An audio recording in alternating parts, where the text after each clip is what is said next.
Hi Winedelusters, and today we're off to Beechworth in northeast Victoria. Welcome to the Winedelust podcast. My name's Jeanene and I run a wine events business in Canberra. But my real passion is travel, and my bucket list is to travel to every wine region in the world. In this series, I'll be exploring some regional Aussie wine destinations. I'll give you some tips whether you're planning a romantic getaway, a girls' weekend, or you're dragging the kids along. So pour yourself a glass and let's get exploring.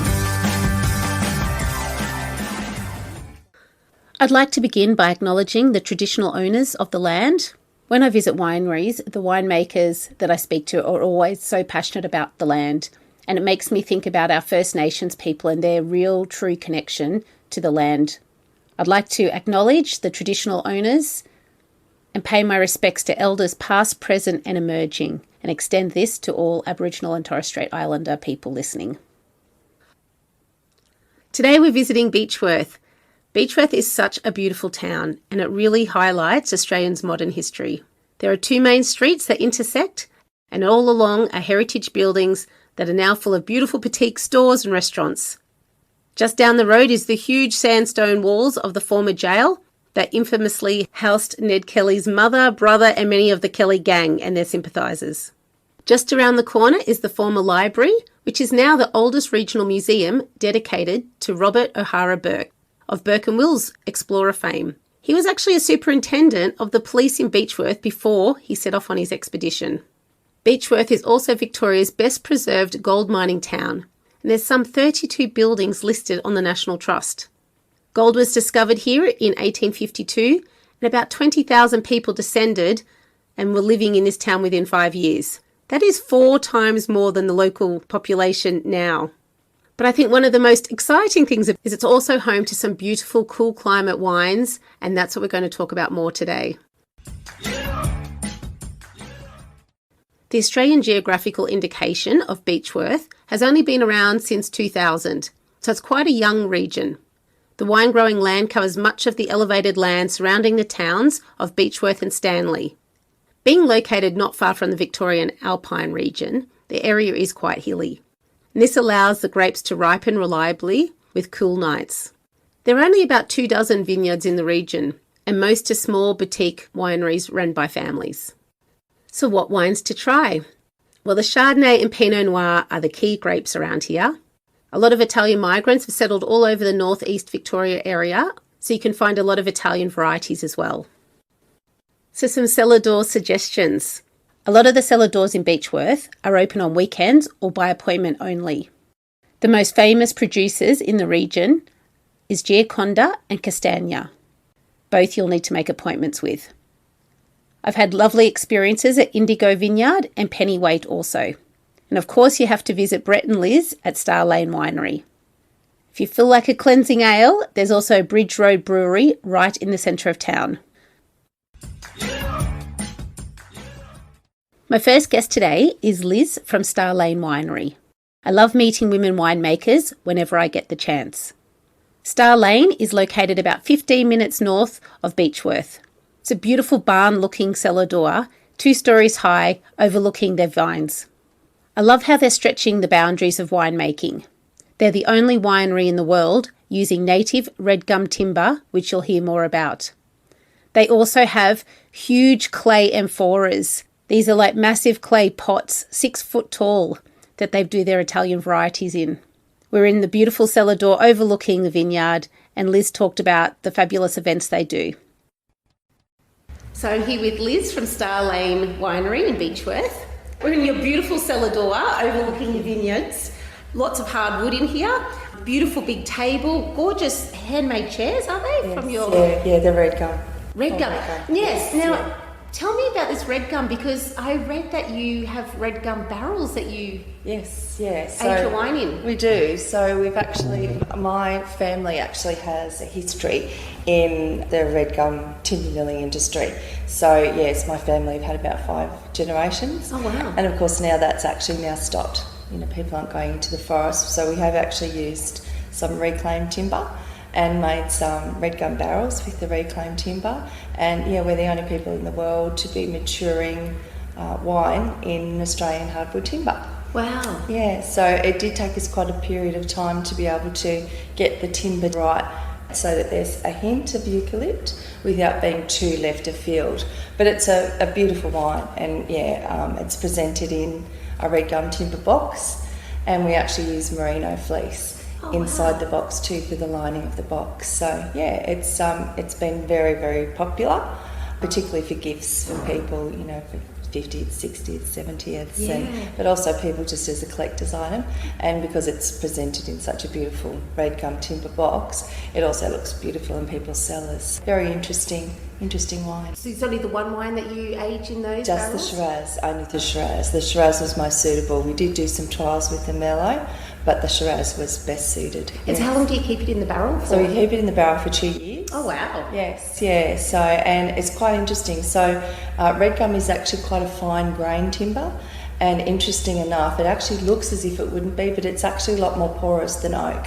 Oh. So basically what that sort of does to the wine as it's aging, if you compare, 2 wines of the same varietal, one that's been matured in oak and one that's been matured in the red gum barrel, the red gum barrel actually takes on a lot of those secondary sort of characters a lot more quickly than what the wine in the oak barrel does. So it appears as a much more mature wine.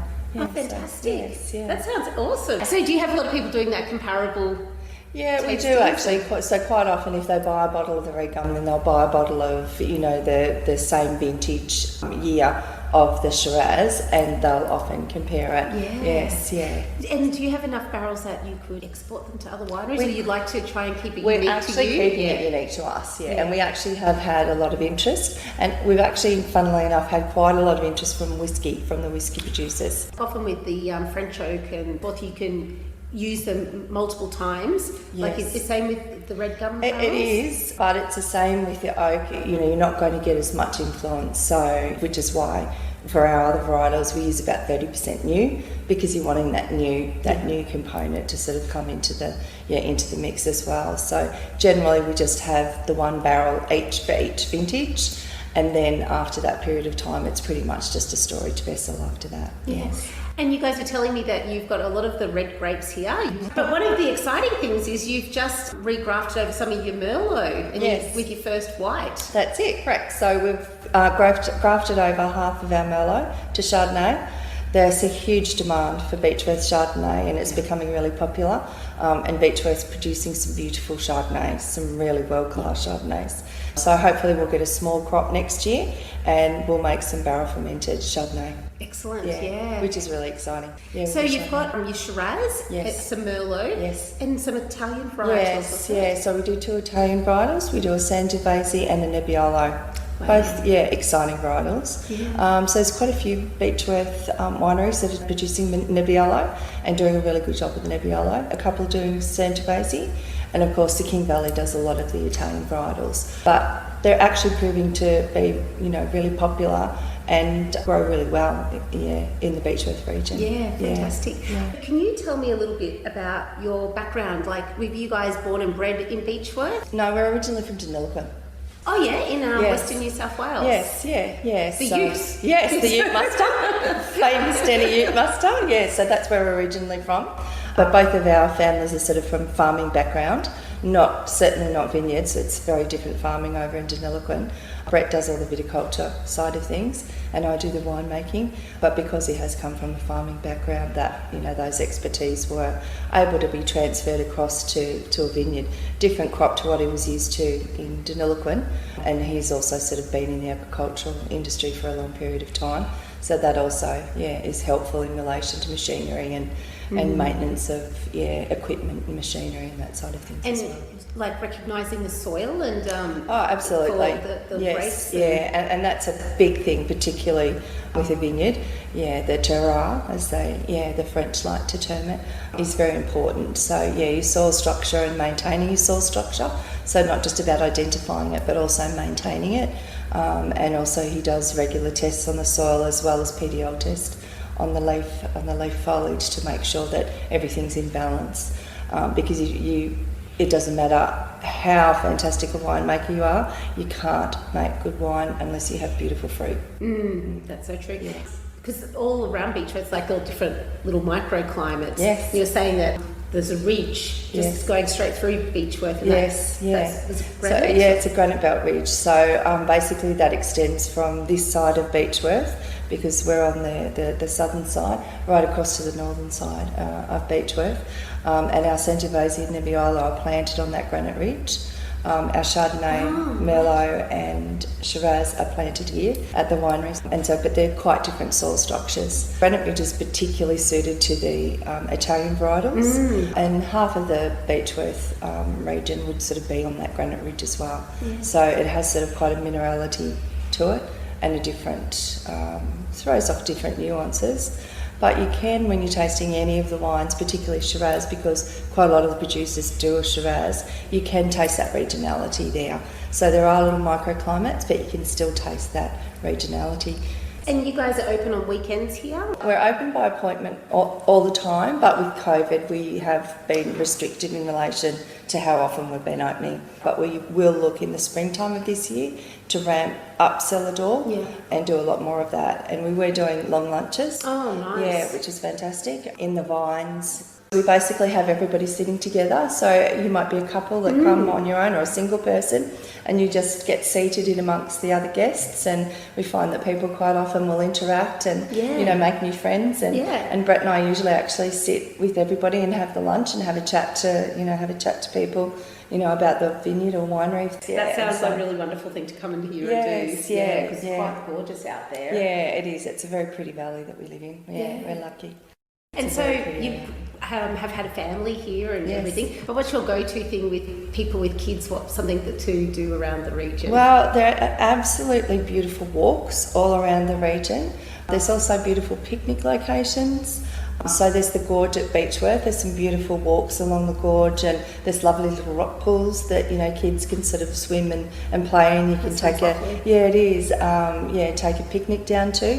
The parks in Beechworth and Yakandanda are beautiful to be able to picnic in the parks. Yeah, because Yakandanda's just up the road, isn't it? Yes, yeah, we're about halfway between Beechworth and Yakandanda, pretty much smack bang in the middle, which is fantastic. Yeah. So we get the opportunity, to be able to utilise both of the locations. And Woolshed Falls is not very far from here. And is that like a waterfall? It is. It's a beautiful waterfall, and there's actually quite a number of walks that you can do around Woolshed Falls, and also there's picnic locations and picnic tables there, so you can sit and take the children to have a look at the falls and have a picnic up at the falls. Is there anything else you'd like to share?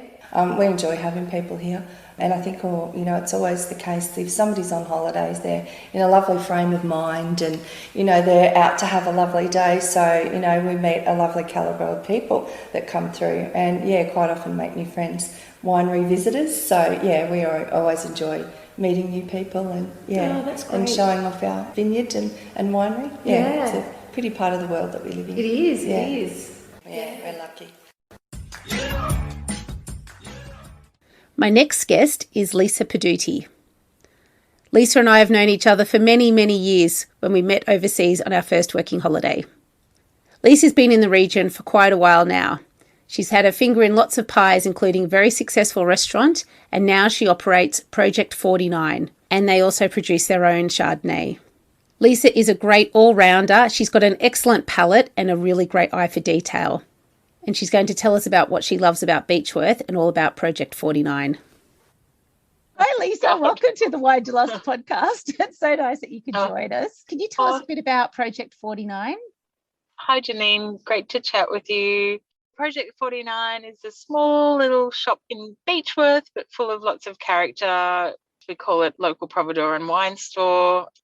We're open from 7:30 in the morning through till about 3:30. And we're open 7 days a week, serving coffee, breakfast, lunch, and picnic boxes, takeaway, and a great little selection of local wines.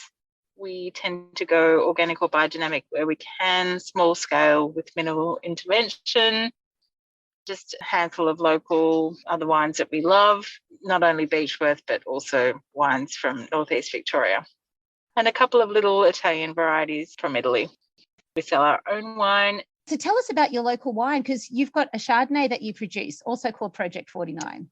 Yes, been producing Chardonnay for since about 2012. currently selling the 2017 vintage in store. We've held this one back and it's really looking good at the moment. I think that's what I love about your place, is that a lot of the cellar doors are by appointment only, and that we can just pop in and grab a bottle of the local wines because you're open every day. So I think that's super convenient. Yes. During COVID, we had a lot of time to think about other ways of selling, and we started making our own bottled sugo, which is Italian for, I guess, tomato sauce that typically goes on your pasta or pizza, and that's doing really well. Because you've been in Beechworth for like nearly 20 years now, I think. Yes, coming up. We moved in 2004 and took on a rundown hotel and turned it into a fine dining restaurant. It was kind of like a city restaurant in the country. And within 2 years, we had a chef's hat, and Rocco had won several wine awards. In 2015, we opened Project 49, the Providor, and we called it Project 49, which was basically based on the number of our farm. And eventually our own product that would be, I guess, derived from there, 49 being the heart and soul of the product. In 2016, we also opened a huge site in Collingwood, an extension of what we do in Beechworth, but on a bigger scale, which was a combination of restaurant, wine bar and cafe, which recently moved to Gertrude Street in Fitzroy under the name of Rosella. You're very busy. Which Rocco is now running.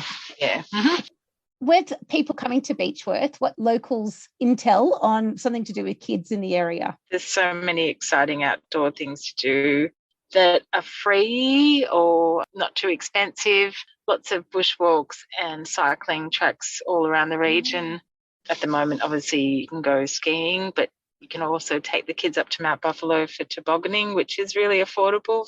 It's great just to get out there and into nature and look at the waterfalls, or just a bit of hiking up in the mountains. The region's beautiful and it's still relatively inexpensive compared to other parts of Australia, and great food and wine. So great fun place to go, and not too far from Canberra or Sydney or Melbourne. So let's all go. So other things to see and do.